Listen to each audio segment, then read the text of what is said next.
শেখ রিয়াজুল 5 লক্ষ কণ্ঠে চলছিল গীতা পাঠ। ওখানে প্যাটিস খাওয়াচ্ছিল ভেজ বলে নন ভেজ লোককে। তো ওইটা নিয়ে কিছু লোক রুখে দাঁড়ায়, ওর জন্যে চারিদিকে একদম হই হাল্লা। তো এইটাকে কে রুখে দাঁড়াবে? এটা হলো আলিপুর চিড়িয়াখানার সামনে, ঠিক আছে? রোজ দিন আয় দিন খায় এও শ্রমিক। এ বেচারা ওখানে দেখছেন, দেখুন ঝালমুড়ি, ব্রেড পকোড়া, মানে উল্টে দিয়েছে, গাড়িটা ওর উল্টে দিয়েছে। এনার সাথে কে বিচার করবে?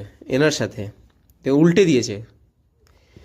তো এইটা কি আমাদের আলিপুর পুলিশ স্টেশনের যে সার্জেন্ট সৌরভ, ও ঠিক করেছে? এটা ঠিক করেছে? আপনারাই বলুন। ইকবালপুর 16 আনা মসজিদ, ওখানে পার্কিং নিয়ে ঝামেলা হয়। ঝামেলা হওয়ার সময় কি করে, এই সৌরভ যায় ওখানে, গিয়েছিল ঠিকই, কিন্তু দাঁড়িয়েছিল। ঝামেলাটাকে রুখে দাঁড়ানোর ক্ষমতা ছিল না। কেন জানেন? ওখানে মুসলমানরা ছিল বলে। যদি ঝামেলাটা দাঁড় করাতে যেত, তাহলে হয়তো একেই সেদিনে পেটাতো। যেরকম এখন একটা গরিবকে যেভাবে ডান্ডা দিয়ে পেটাচ্ছে, ও ছাপ তুলে দিয়েছে মেরে।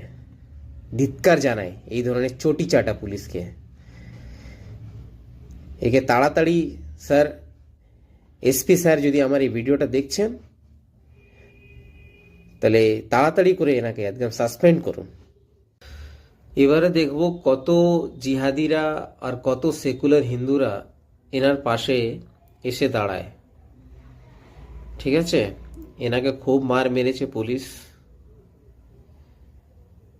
এনাকে তো মুখ দিয়ে বলতে পারতো কি তুমি চলে যাও।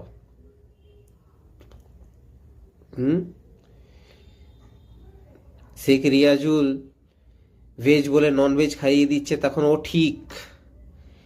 এ বেচারা যাচ্ছিল, বলল পুলিশ যেতে, ও চলেও যাচ্ছিল, তার সত্ত্বেও ওকে মেরেছে, এবার ওর গাড়িও উল্টে দিয়েছে।